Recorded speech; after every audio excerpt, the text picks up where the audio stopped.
بسم اللہ الرحمن الرحیم۔ السلام علیکم ناظرین، کیسے ہیں آپ؟ امید کرتا ہوں خیریت سے ہوں گے۔ ہماری آج کی ویڈیو کا ٹاپک 17 رمضان المبارک کے حوالے سے حضرت امی عائشہ صدیقہ رضی اللہ تعالی عنہا کے بارے میں ہے۔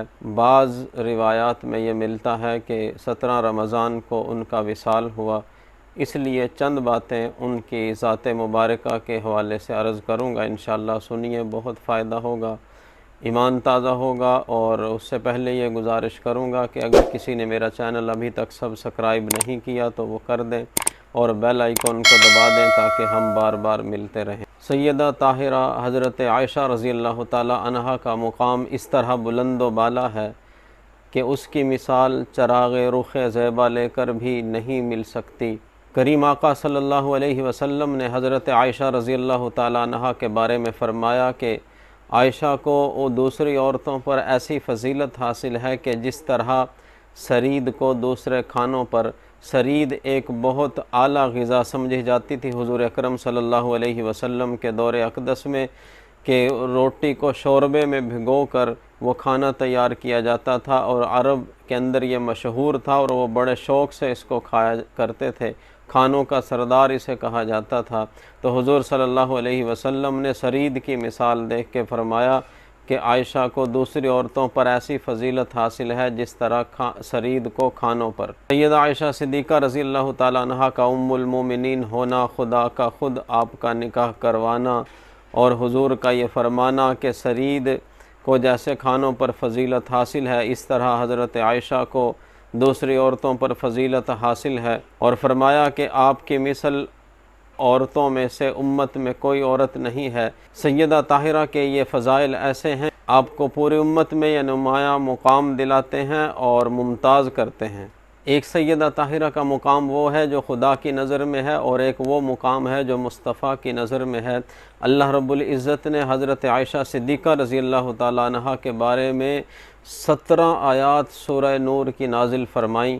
یہ آیات جو نازل ہوئیں اس کے پیچھے ایک لمبا واقعہ ہے، واقعہ عفق کے نام سے وہ مشہور ہے۔ حضور پاک صلی اللہ علیہ وسلم کے ساتھ ایک جنگ کے موقع پہ حضرت عائشہ رضی اللہ تعالیٰ عنہا ساتھ ہی سفر میں واپسی آ رہے تھے، تو قضائے حاجت کے لیے حضرت عائشہ رضی اللہ تعالیٰ عنہا گئیں، اور وہاں پہ جب واپس آنے لگیں تو ہار گم ہو گیا۔ صبح کا وقت تھا، اندھیرا تھا، تو ہار تلاش کرتے کرتے اتنی دیر ہو گئی کہ قافلہ جو پڑاؤ ڈالا ہوا تھا رات کو، صحابہ کرام نے وہ سارے کے سارے وہاں سے چلے گئے، اور جس کجاوے اور جس محمل میں آپ سوار تھیں اونٹ کے، جب ساریان نے وہ محمل اٹھایا جس کے اندر آپ سوار تھیں، کیونکہ کم سنی کی عمر تھی، وزن کم تھا، ان کو پتہ نہ چلا، انہوں نے اٹھا کے اونٹ پہ رکھ دیا، اور اسی طرح قافلہ چلا گیا، اور آپ ہار تلاش کرتی رہ گئیں۔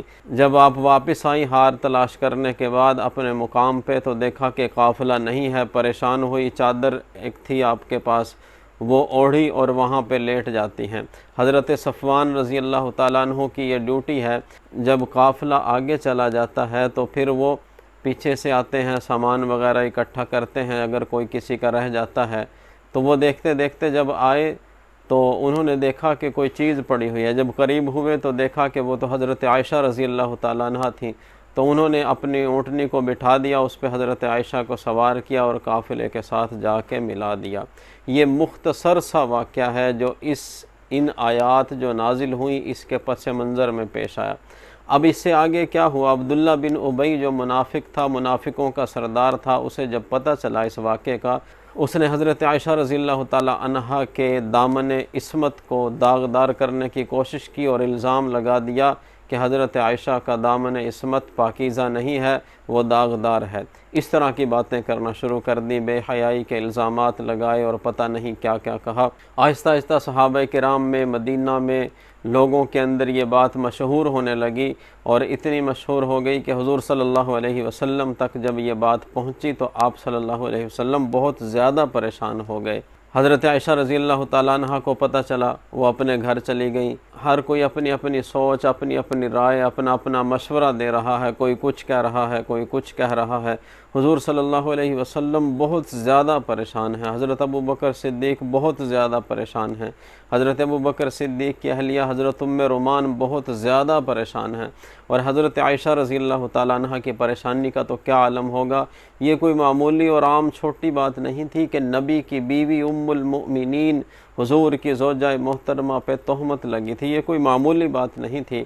تو حضور صلی اللہ علیہ وسلم اسے پریشانی کے عالم میں گھر سے باہر نکلے، حضرت عمر رضی اللہ تعالیٰ عنہ مل گئے، پوچھا کہ اے عمر تیری کیا رائے ہے اس واقعے کے بارے میں جو یہ سارا معاملہ بنا ہوا ہے۔ حضرت عمر نے عرض کی کہ یا رسول اللہ صلی اللہ علیہ وسلم، آپ کا نکاح کس نے کیا تھا حضرت عائشہ سے؟ فرمایا کہ اللہ پاک نے۔ تو فرمایا کہ اللہ پاک ایسی عورت کو آپ کے بستر پہ کیوں آنے دے گا، یا آپ کے نکاح میں کیوں ایسی عورت کو لے کے آئے گا کہ جس کا دامن ہی داغدار ہو؟ حضور علیہ السلام فرماتے ہیں کہ حضرت عمر کی بات کو سن کر مجھے کچھ تسلی ہوئی، اور پھر حضرت عمر رضی اللہ تعالیٰ عنہ نے جو بات ارشاد فرمائی اسی کے مطابق اللہ پاک نے قرآن کریم میں 17 آیات حضرت عائشہ کی براءت میں نازل فرمائی، جس سے آپ کی پاکیزگی، آپ کا تقدس اور آپ کی تطہیر ثابت اللہ پاک نے کی، اور خود رب العالمین نے اس کی گواہی دی۔ اور یہ کوئی معمولی بات نہیں تھی کہ رب العالمین نے خود گواہی دی۔ حضرت عائشہ رضی اللہ تعالیٰ عنہ کی تطہیر کا اللہ پاک نے شرق و غرب میں ڈنکا بجا دیا۔ حضرت عائشہ کی تطہیر کی آیات قرآن کریم میں نازل ہوئی، اللہ نے قیامت تک کے لیے اس کو نماز کا حصہ بنا دیا۔ اس طرح اللہ پاک نے حضرت عائشہ کو نوازا، اتنا بڑا انعام عطا کیا۔ کسی پر ردائے تطہیر ہے، کسی پر ردائے تقدیر ہے، قربان جاؤں اے عائشہ تیرے مقام پہ کہ تجھ پر ردائے نور ہے۔ اور جب سے یہ چادر نور اللہ پاک نے حضرت عائشہ کو پہنائی، علم کے دروازے کھل گئے، حلم کے دروازے کھل گئے، تقوی کے دروازے کھل گئے، عرش سے سلام آنے لگے، حضرت جبریل امین سلام لانے لگا۔ سبھی ازواج مطہرات مرکز انوار نبوت تھیں، مگر عائشہ صدیقہ رضی اللہ تعالیٰ عنہ کی عظمتوں کے کیا کہنے کہ خدا کا سلام آ رہا ہے، خدا کا کلام آ رہا ہے، محمد عربی کا پیغام آ رہا ہے۔ گویا کہ مرکز انوارات و تجلیات خدا جبریل و مصطفیٰ صلی اللہ علیہ وسلم حجرہ عائشہ صدیقہ بن گیا۔ اللہ پاک نے کتنا بڑا انعام عطا کیا۔ اور پھر حضرت عائشہ رضی اللہ تعالیٰ عنہ کی بدولت ہی پاک پیغمبر علیہ السلام کی اس امت کو، مجھ اور آپ کو، قیامت تک آنے والے مسلمانوں کو وضو کا بدل ملا، تیمم کی نعمت ملی۔ ایک سفر کے موقع پہ اسی طرح حضرت عائشہ کا ہار گم ہو جاتا ہے، صحابہ کرام تلاش کر رہے ہیں، حضور پاک صلی اللہ علیہ وسلم حضرت عائشہ کی جھولی میں سر رکھ کے آرام فرما رہے ہیں۔ یہ بھی ایک لمبا واقعہ ہے، اس میں بھی بہت سی باتیں ہیں، لیکن میں مختصراً عرض کرتا ہوں کیونکہ ویڈیو میں وقت کم ہوتا ہے۔ تو حضور صلی اللہ علیہ وسلم آرام فرما رہے ہیں، صحابہ کرام حضرت ابو بکر صدیق کے پاس گئے کہ ابو بکر حضرت عائشہ کا ہار گم ہو گیا، اس کو ڈھونڈ رہے ہیں۔ حضور صلی اللہ علیہ وسلم اس کی گود میں سر رکھ کے آرام فرما رہے ہیں، اور اس لیے مسلمانوں کی نماز قضا ہوئی جا رہی ہے، پانی بھی دور دور تک نہیں ملے گا۔ تو یہ ساری پریشانیاں ایک ہی وقت میں ہیں۔ حضرت ابو بکر صدیق آئے، حضرت عائشہ کو یوں جس طرح سختی سے یوں کچوکا مارا ہاتھ کے ساتھ، کیا کر رہی ہے، کیا تو نے یہ تیری وجہ سے یہ مصیبت آئی ہوئی، اس طرح کے کوئی سخت الفاظ کہے، کیونکہ باپ تھے بیٹی کو کہہ سکتے تھے۔ تو حضرت عائشہ نے ہل جل نہ کی، بالکل نہ ہلی کہ حضور صلی اللہ علیہ وسلم کے آرام میں خلل نہ آ جائے۔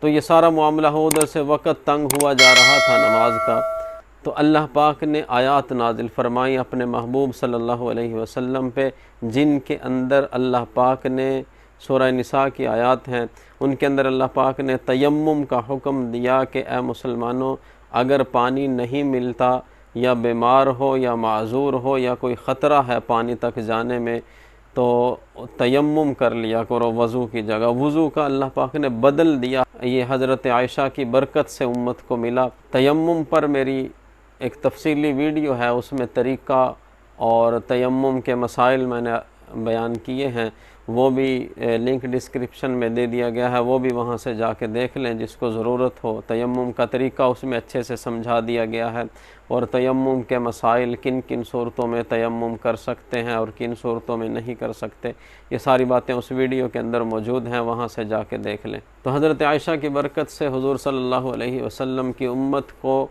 وضو کا بدل تیمم ملا، اور حضور صلی اللہ علیہ وسلم نے آخری وقت میں یہ پسند فرمایا کہ میں عائشہ کے گھر میں رہوں، اور حضور علیہ السلام نے آخری وقت جب اس دنیا سے جا رہے تھے تو آپ صلی اللہ علیہ وسلم نے حضرت عائشہ کے منہ مبارک کا چبایا ہوا مسواک پسند کیا، اور آپ صلی اللہ علیہ وسلم نے وہ مسواک کیا۔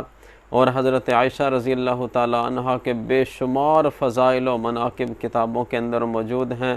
آپ سخاوت کا بھی آپ کے اندر ایک عظیم جذبہ، حضرت عائشہ رضی اللہ تعالیٰ عنہ کا مقام بہت زیادہ ہے تاریخ اسلام کے اندر، اور پھر سب سے بڑھ کر یہ کہ حضرت عائشہ کا گھر، حضرت عائشہ کا حجرہ حضور صلی اللہ علیہ وسلم کی آخری آرام گاہ بنی۔